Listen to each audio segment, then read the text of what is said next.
Essula 15. Awo abantu ne bava e Buyudaaya ne bayigiriza abooluganda nti bwe mutaakomolebwenga ng'empisa ya Musa bw'eri temuyinza kulokoka. Bwe waali empaka ennyingi n'okwawukana kw'endowooza wakati wa Pawulo ne Balunabba ku luuyi olumu n'abo abaava e Buyudaaya, ne balagira Pawulo ne Balunabba n'abalala ku bo okugenda e Yerusaalemi eri abatume n'abakadde olw'empaka ezo. Awo abo bwe baamala okusibirirwa ab'ekkanisa ne bayita mu Foyiniiki ne Samaliya nga bannyonnyolera ddala okukyuka kw'abamawanga ne basanyusiza ddala abooluganda bonna.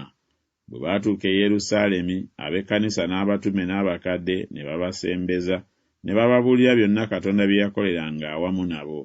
Naye ne bagolokoka abamu ab'omu kitundu ky'Abafalisaayo abakkiriza nga bagamba nti kigwana okubakomolanga n'okubalagira okukwatanga amateeka ga Musa. Abatume n'abakadde ne bakuŋŋaana okwetegereza ekigambo ekyo.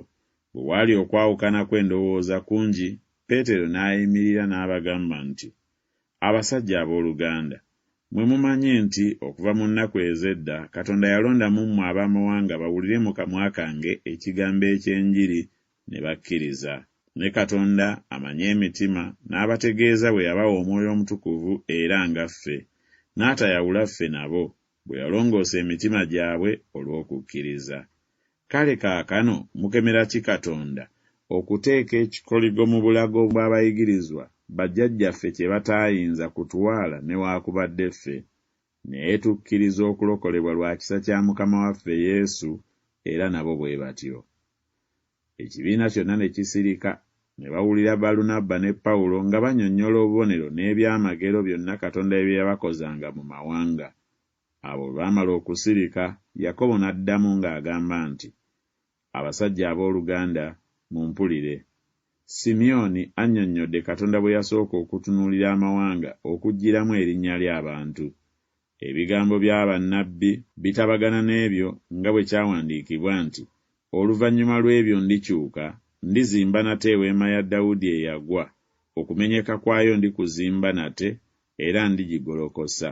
Abantu abasigalawo banoonye Mukama, n'amawanga gonna abayitibwa erinnya lyange ku bo. Bw'ayogera Mukama, ategeeza ebyo byonna okuva ku lubereberye lw'ensi.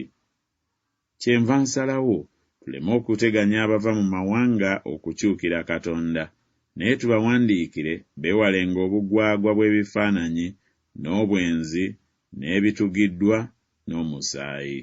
Kubanga okuva edda Musa alina mu buli kibuga abamubuulira ng'asomebwa mu makuŋŋaaniro buli Ssabbiiti.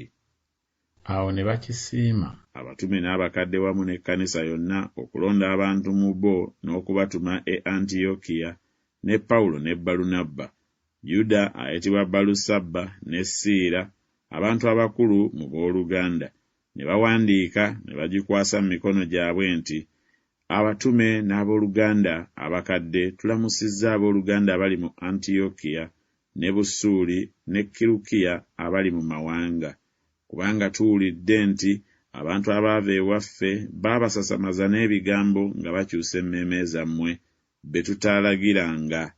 Tusiimye bwe tutabaganye n'omwoyo gumu okulonda abantu okubatuma gye muli wamu n'abaagalwa baffe Balunabba ne Pawulo, abantu abaasingawo obulamu bwabwe olw'erinnya lya Mukama waffe Yesu Kristo.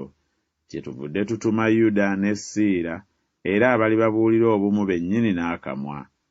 Kubanga Omwoyo Omutukuvu yasiima naffe tuleme okubatikka omugugu omunene gwonna, wabula bino ebigwana: okwewalanga ebiweebwa eri ebifaananyi, n'omusaayi, n'ebitugiddwa, n'obwenzi. Bwe muneekuumanga ebyo, munaabanga bulungi. Mweraba.